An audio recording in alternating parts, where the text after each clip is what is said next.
She was 20 years old, and in the space of a morning had been made homeless. Her sisters had left her with no family, no money, and no plan, just the small wooden bird in her pocket and the clothes she stood in. She stood in the empty bedroom of the house in Gresbury, a house that was no longer hers, and looked at the swept floorboards where her life had been.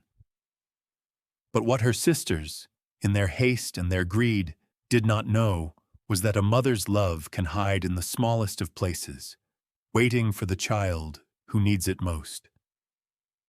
This is the story of that love, and the life it built from nothing. Settle in, and let us know in the comments where you are watching from today. Martha Cole had grown up in the shadow of her two elder sisters, Lavinia and Beatrice. They were sharp, handsome girls who took after their father, a solicitor whose affections were measured out like deeds and titles, granted only upon evidence of worth. He saw that worth in Lavinia's cutting wit and Beatrice's shrewd grasp of household accounts. He saw very little of it in Martha, who was quiet and watchful, and who most resembled their mother, a woman who had moved through the house like a gentle mist, present but rarely noticed until she was gone. Their mother, Eleanor, had died of a lung fever when Martha was 12, and with her went the only source of uncomplicated warmth in the house. Mrs. Cole had loved the garden, the smell of baking bread, and the quiet hours after supper when she would sit with Martha, teaching her the intricate stitches of embroidery or the names of herbs she grew in a small, sheltered patch behind the kitchens. She taught Martha that value was not always loud, that strength could be found in patience, and that a home was made of small, repeated acts of care. It was her mother who had carved the small wooden bird, a smooth, featureless wren that fit perfectly in the palm of a hand, whittling it one afternoon from a piece of fallen applewood. "For your pocket," she had said, "so you always have a friend." After her death, Mr. Cole's indifference to his youngest daughter hardened into a kind of permanent dismissal. He provided for her education, such as it was, with a governess who taught her reading, sums, and geography. But it was Mrs. Gable, the cook, who became her true mentor. Mrs. Gable was a widow from the north, a woman of formidable competence and few words. She saw in Martha a reflection of her own practical nature, and took it upon herself to teach the girl what she considered essential knowledge. From Mrs. Gable, Martha learned how to render fat, make a clear stock, preserve fruit, and bake a dozen different kinds of bread and cakes. She learned how to mix lime wash, how to darn a stocking so the mend was nearly invisible, and how to manage a larder so that nothing was ever wasted. "Pay attention to the bones of a thing," Mrs. Gable would say, whether speaking of a chicken carcass or a leaking roof. "The structure is what matters. Finery is just weather." While Lavinia and Beatrice learned French and watercolors, Martha learned the quiet, sturdy crafts of keeping a house alive. Her sisters mocked her for it, calling her the scullery maid, but Martha found a deep satisfaction in the work, in the tangible results of her labor.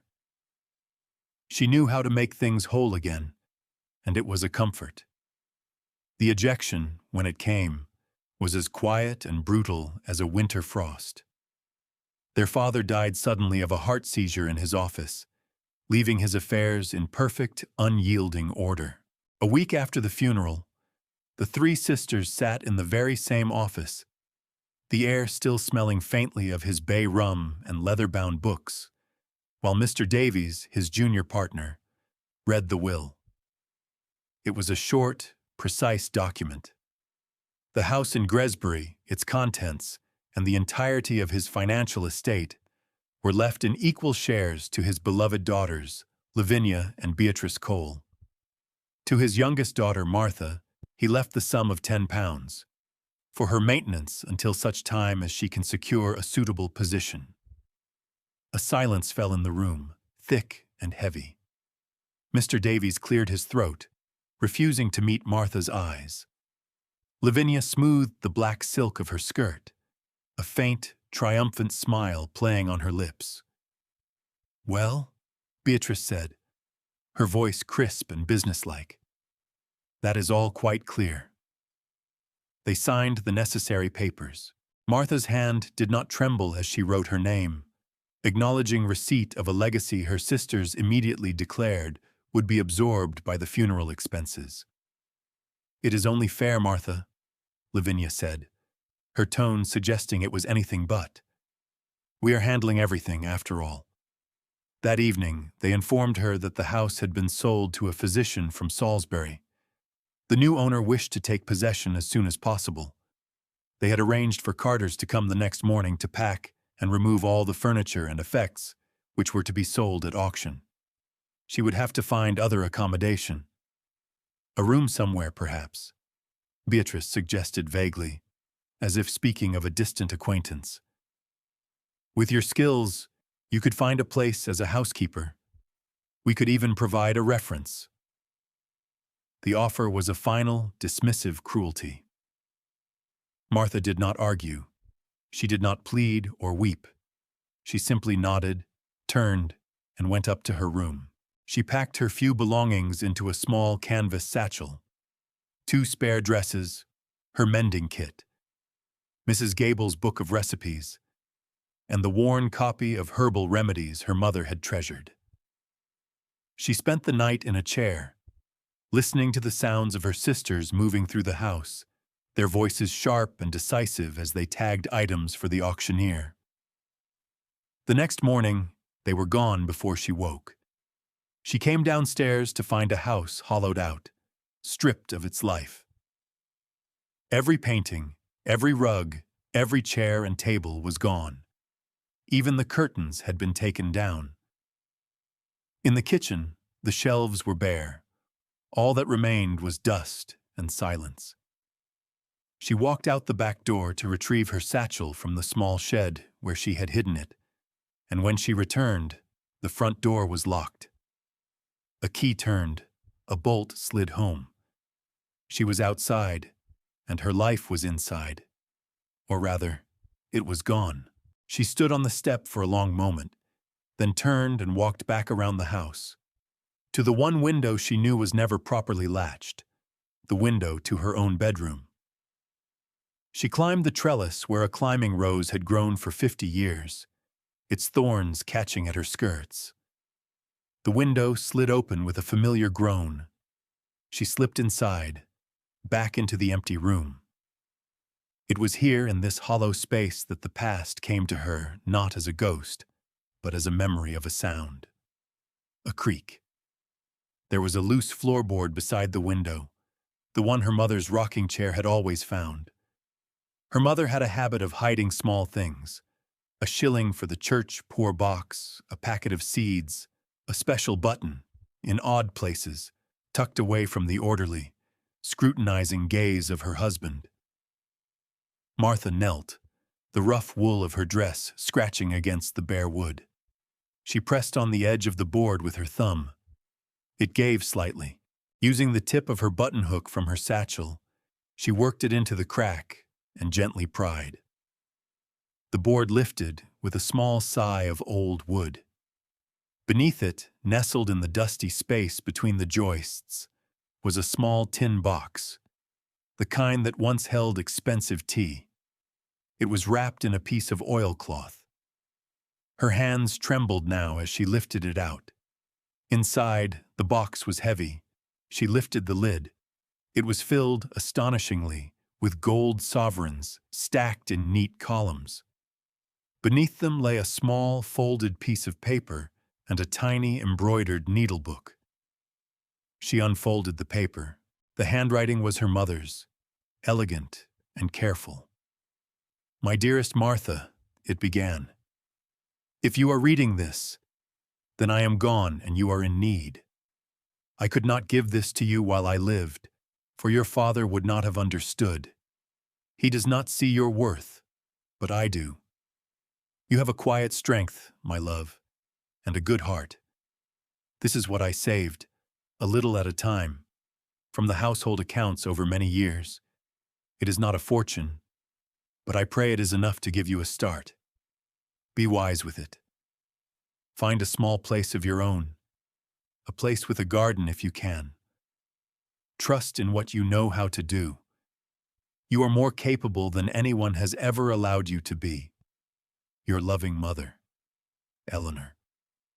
Martha read the letter twice, her vision blurring. She counted the coins. There were 50 gold sovereigns, 50 pounds, a sum beyond her imagining. It was a lifeline, a secret act of love left buried for years. She tucked the letter and the needlebook into her dress, poured the coins into a linen pouch, and replaced the empty box and the floorboard. She had what she needed. She slipped back out the window, not looking back at the empty house, and began to walk.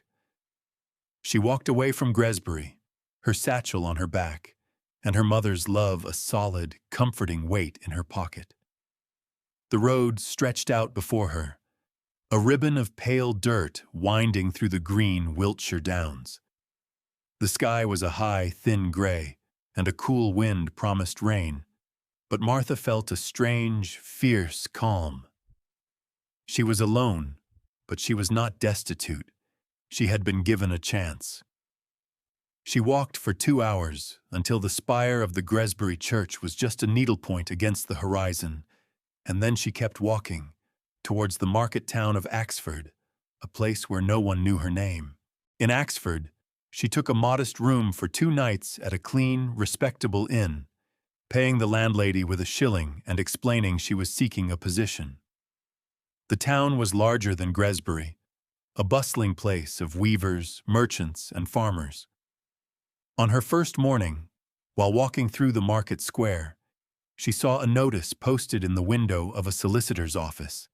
The paper yellowed and curled at the edges. It advertised the sale of a property on the outskirts of the village. The weaver's cottage, sold as seen to settle the estate of the late Mr. Abel Croft, in need of considerable repair. She inquired within. The solicitor, a dry, dusty man named Mr. Poole, seemed surprised anyone was asking. He explained the cottage had been empty for nearly a decade, ever since old Croft, a weaver of some local renown, had passed on with no heirs. It had fallen into disrepair.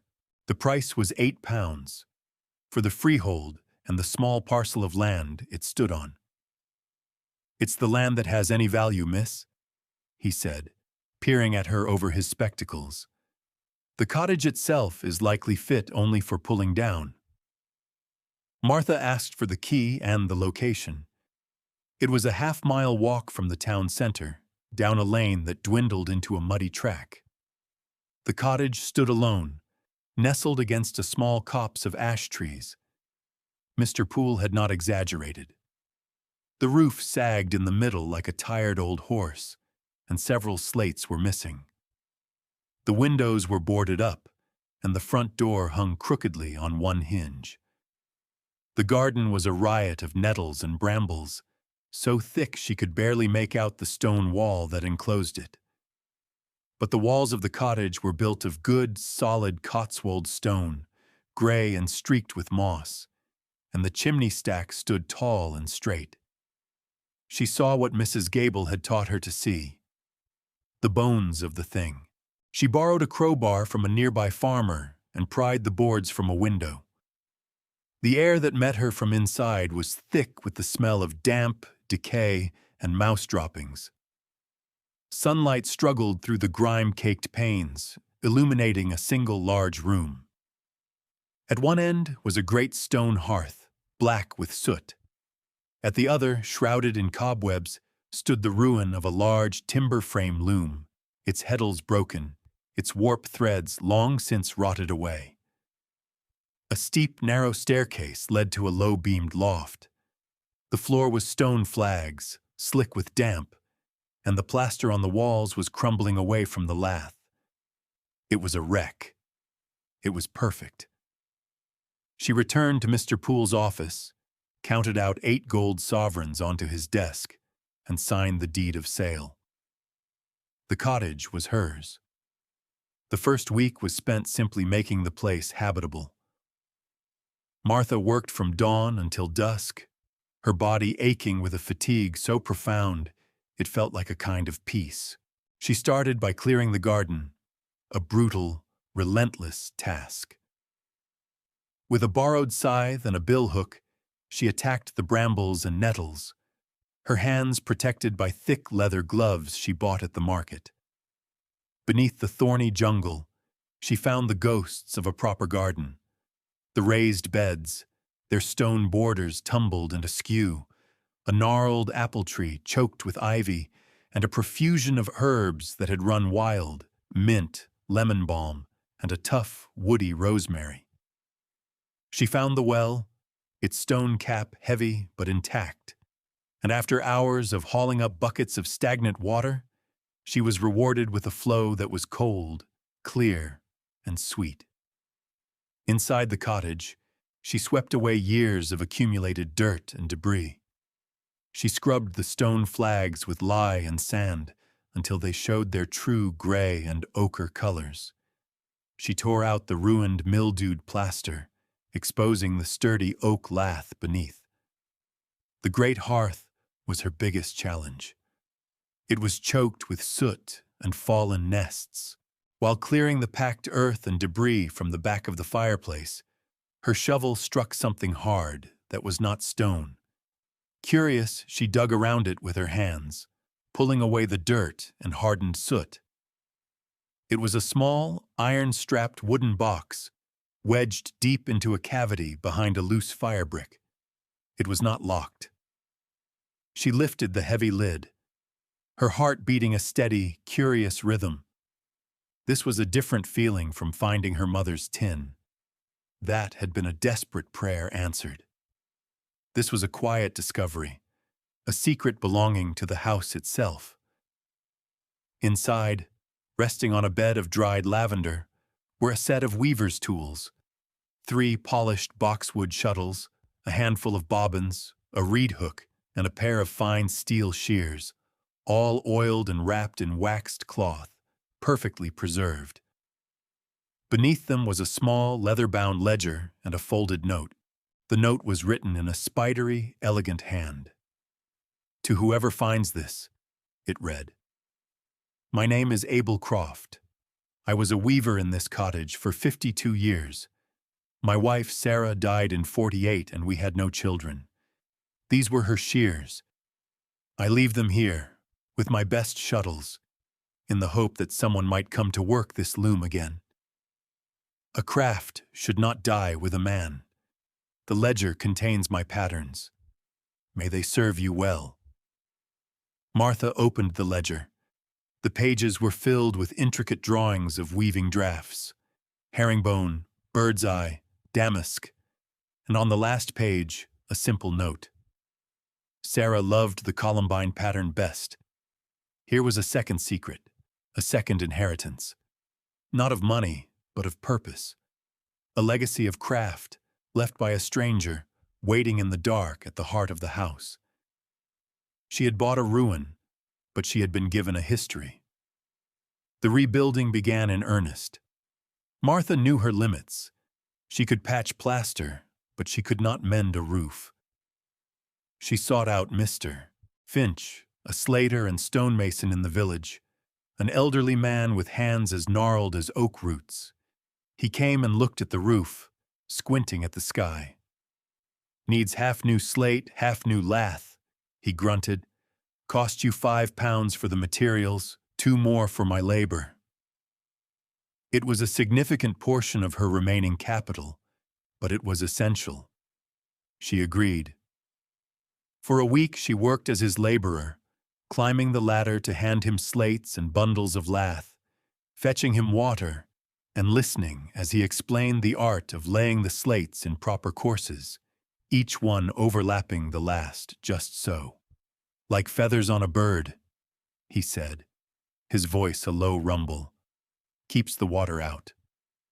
He showed her how to mix lime mortar for repointing the chimney stack, the proper ratio of lime putty, sand, and water. He was a man of few words, but his instruction was precise.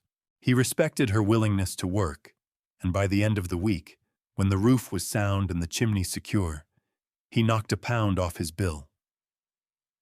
"For a good apprentice," was all he said. With the cottage dry, she turned to the interior. She bought lath and bags of lime from a builder's merchant and taught herself the slow, rhythmic work of plastering.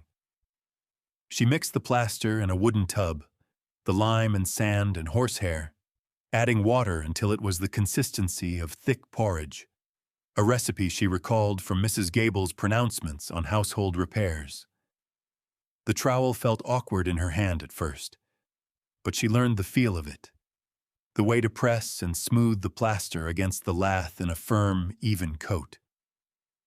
Room by room, the damp, crumbling walls were transformed into clean, white surfaces that smelled of earth and rain. She glazed the windows herself, buying panes of glass and putty in the town. She remembered watching a glazier repair a window in the Gresbury house years ago, and she mimicked his patient movements, pressing the triangular points into the wood frame and smoothing the putty with a steady knife. The community, at first watchful and distant, began to draw closer, not with words, but with small, practical offerings. Mrs. Davies, the baker's wife, appeared one afternoon with a loaf of bread still warm from the oven and a small pot of broth. "You can't live on air and hard work," she said, her expression kind but unsentimental. A young boy named Tom, whose father was the farmer who had lent her the crowbar, began to appear each morning to help her fetch water from the well, accepting a penny and a baked apple for his trouble. He told her stories of old Mr. Croft, the weaver, who had always had a pocket full of mints for the village children. Through these small connections, Martha began to feel the threads of community weaving themselves around her. The cottage slowly became a home. The plaster dried, and she gave the walls a final coat of whitewash, which made the small space feel bright and airy. She repaired the crooked door, sanding it down and rehanging it with new iron hinges. She built simple furniture from salvaged wood, a sturdy table, a bench, 2 stools, and a bed frame in the loft, which she filled with a mattress stuffed with straw and dried lavender. The great loom remained a silent sentinel in the corner of the room. It was too complex for her to repair yet, but she cleaned it carefully, oiling the wooden frame and polishing the remaining metal parts, feeling a sense of custodianship for Abel Croft's legacy. Her garden, once cleared, proved to be her greatest resource. The soil was rich and dark. She discovered that the weeds choking the beds were in fact a treasure trove of medicinal and culinary herbs. Feverfew, yarrow, comfrey, thyme, and a half-dozen varieties of mint. She remembered her mother's lessons and Mrs. Gable's recipes, and she began to cultivate them. She planted rows of vegetables, carrots, onions, cabbages, and beans, and the gnarled apple tree, once freed from the ivy, produced a small but sweet crop of fruit. As autumn deepened, she began to take her small surplus to the weekly market in Axford. She set up a humble stall with a clean linen cloth, offering bunches of dried herbs, small bottles of comfrey salve, pots of mint jelly, and simple oatcakes baked on the hearth. At first, people were hesitant, but Mrs. Davies made a point of buying a jar of jelly and declaring it the best she'd ever tasted. Slowly, others began to buy from her. They knew her now, not as the strange girl who had bought the Croft ruin, but as Martha Cole, the woman who had brought it back to life. They knew her by the quality of her work. Her salves were effective, her herbs were fragrant, her oatcakes were wholesome. She became a small, steady part of the village's life. She established her own quiet rituals, rising with the sun, tending her garden, working on the cottage, and in the evenings, sitting by the fire with a cup of mint tea. reading from her mother's herbal or studying the weaver's intricate patterns in his ledger. She was not lonely. The cottage was filled with the quiet company of those who had come before her mother's love, Abel Croft's dedication, Mrs. Gable's practical wisdom. Her life was small, but it was entirely her own, built from the ground up with her own two hands. An evening in late October found her sitting by the hearth. A fire of applewood logs crackled and hissed, filling the small room with warmth and the scent of wood smoke. The stone walls, once damp and crumbling, were now a warm, solid embrace. The window panes she had set herself reflected the flickering firelight, holding the darkness at bay. On the newly built mantelpiece, made from a single piece of weathered oak she had found in the woods, sat two objects. One was the small, smooth wooden wren her mother had carved for her all those years ago. It had been her only companion on the road from Gresbury. Next to it sat one of Abel Croft's boxwood shuttles, the one shaped like a sleek little boat, polished by a lifetime of use until it shone like silk. She held her mother's letter in her hands, the paper soft and creased from being read so many times. "You have a quiet strength, my love. Trust in what you know how to do." Her mother had seen her, truly seen her, in a way her father and sisters never had. They had seen a plain, quiet girl, useful only for menial tasks. They had seen someone to be dismissed and discarded. Her mother had seen a survivor.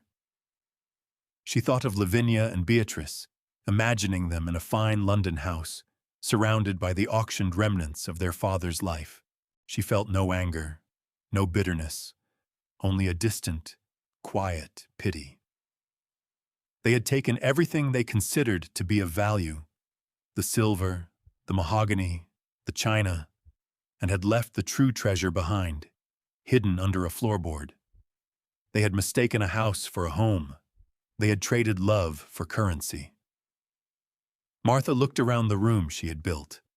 Every surface, every object, held a story of her own labor. The smooth plaster on the walls, the sturdy table, the clean-swept hearth. Her gaze fell upon the great loom in the corner. She had begun to repair it, restringing the heddles with new cord, carefully following the diagrams in Abel Croft's ledger. Soon, she would try to warp it, to weave a simple piece of cloth. She would start with the columbine pattern, the one Sarah had loved best. It was a way of honoring the gift he had left her, a way of keeping a promise to a man she had never met. The cottage was more than a shelter. It was a testament. It was proof that what is abandoned can be reclaimed, that what is broken can be mended, and that a life can be built not on what you are given, but on what you are capable of creating. Martha Cole was 20 years old and had been cast out with nothing. She had spent 8 pounds of her mother's secret love on a ruined cottage. It was the best 8 pounds she had ever spent. The story of Martha Cole reminds us that the greatest inheritances are not always the ones written into wills. They are the hidden legacies of love, skill, and quiet courage passed down to us. They are the strengths we discover in ourselves when we are left with nothing but our own two hands. What hidden strengths have you discovered in your own life during a time of trial? Share your thoughts with us in the comments below, and if this story resonated with you, please consider sharing it with someone who might need to hear it. Thank you for being with us today.